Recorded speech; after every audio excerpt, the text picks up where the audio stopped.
आज पवित्र माघ सप्तमी खंडगिरी में माघ मेला खंडगिरी कुंभ मेला पाई अनेक साधु सन्थंकर समागम होईछि। होम यज्ञ कुंड प्रस्तुत होईछि। आज अखंड यज्ञ चलिबो। मंत्रोच्चारण में कंपिब खंडगिरी पहाड़। सकाळु वेदपाठ उपासना आरंभ हो जाइछि। प्रतिदिन प्रवचक माने धर्मीय चेतना बाणी और धर्मशास्त्र शुणाइबे। 144 वर्ष में महाकुंभ मेला पड़िथिबारु 144 जन को खंडगिरी कुंभ मेला सम्मान रे सम्मानित कराजिबो। 5टी ऐतिह्य कुंड गुप्त गंगा आकाश गंगा राधा कुंड श्याम कुंड और ललिता कुंड सफा करा जाइछि। किछि वर्ष धरी बंद रहिथिबा ऐर खारबेल महोत्सव खंडगिरी पांथिकार हेबो। 3 दिन धरी खारबेल महोत्सव अनुष्ठित हेबो। द्विती कृष्ण पहिर होउछंती सीनियर रिपोर्टर आम सहित वर्तमान द्विती कौन सूचना आसुछि?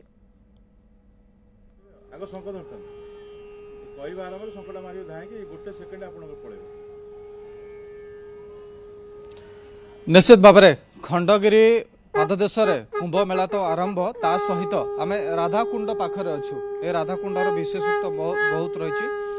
आम एवं जो रही ये हूँ काकटपुर आसुँच बाबा अवधूत शंखनाद करुँच सहित खंजणी माड़ और शिष्य बंशी बजाऊँ।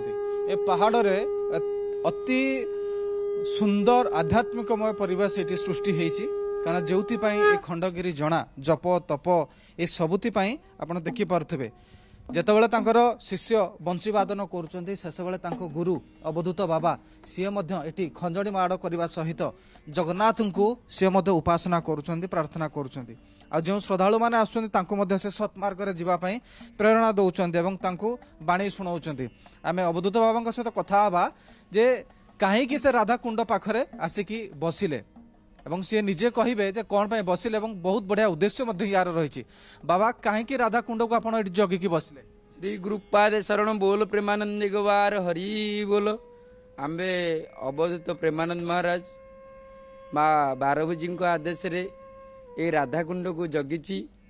ये राधाकुंडर चतुर्पार्श्व परिमल सफा रखापी मोर मुख्य उद्देश्य माँ आदेश आर पालन करी जगार परिष्कार रखी कारण मु पूर्व वर्ष जो आसी ये साधु सन्त अपरिष्कार करके साइड रे झाड़ा जाऊे परिस्रा करते खाइबा मद बोतल धरिकी सब जिन बाहर पिला जो आसती जरी परी पकाती तार के परिवेश सुरक्षा रखा से मोर जो माँ का आदेश मुझे बर्तमान ये जगह बसी मोर भक्त मैंने भी अच्छा सहयोग कर तेणु ये यज्ञकुंडी कौन सी भिक्षा मागिबार नहीं। यज्ञकुंडीर महत्व भिक्षा मागिबार रजार प्रजा नुह कि साउर खातक नुह। मोर मालिक है स्वयं जगन्नाथ सी तारी भरोसा मुझी तेणु ताकू सी भिक्षा देले से ही दब गोटे भिक्षा गोटे घर भिक्षार मु चले एक भिक्षा एक अन्न तेणु तारी पाखे भिक्षा मागिबी। जो श्रद्धालु माने आसुचंती आसीबे तांको पाई कौन आपणकर बाणी रहिबो? कृष्ण मूर्ति भगवान केवल नाम संकीर्तन वचन मध्य सत्यवाणी निर्लोभ परधन जानी।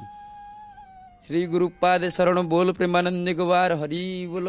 तेणु सत्य मानव सेवा भल मनीषटे हो जाओ मानव सेवा कर सेवा कार्पण्य जेबा फले किबा असाध्य महितले तेणु सेवा कले निश्चिंत तुम मुक्ति मिल।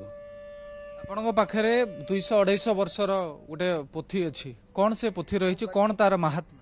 मो पाखे आज्ञा ये महापुरुषंकर बही जो अच्छी तो तार बयस सीमा कहीपरि मत ये कमंडल भी जो दान कर जो महापुरुष दान कर ये 6 पीढ़ीर कमंडल यदि 6 पीढ़ी 6 जन महंत को दशनामी गुरुंर जो कमंडल ये दशनामी गुरुंर कमंडल 6 जनकर महंतर ये हूँ ना ये अच्छी तेणु समस्त ना हिंदी रे लिखा जाइए।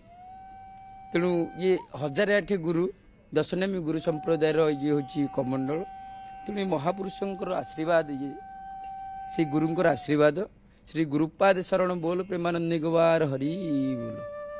आपण पाखे बहुत बढ़िया शिष्य जन अच्छा सुंदर बंशी वादन करुँच अति भल लगुच।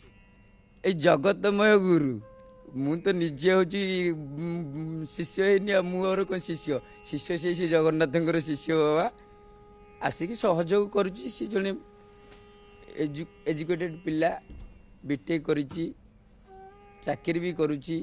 ତାପରେ ବି ସେ ଆଧ୍ୟାତ୍ମିକରେ ଜନସେବା ପାଇଁ ଯେଉଁ ମନୋବଳ ଅଛି, ସ୍ୱୟଂ ଇଚ୍ଛା ପ୍ରକଟ କରିଛି ସେବା କରିବାର, ସେଥିପାଇଁ ମୁଁ ତାକୁ ସବୁବେଳେ ଧନ୍ୟବାଦ। ନିଶ୍ଚିତ ଭାବରେ, କାରଣ ଯେ ବଂଶୀବାଦନ କରୁଛନ୍ତି ସେ ବିଟେକ୍ କରିଛନ୍ତି, ବିଟେକ୍ ଇଞ୍ଜିନିୟର, ତା ସହିତ ବଂଶୀବାଦନ। ତେଣୁ बिल्कुल अवधूत बाबा प्रीति जहाँ आपण हमको चित्र देखाउछंती गोटे आध्यात्मिक वातावरण वर्तमान खंडगिरी पाददेश रे द्वितीय कृष्ण पहिम सहयोगी अधिक सूचना हमको खबर पर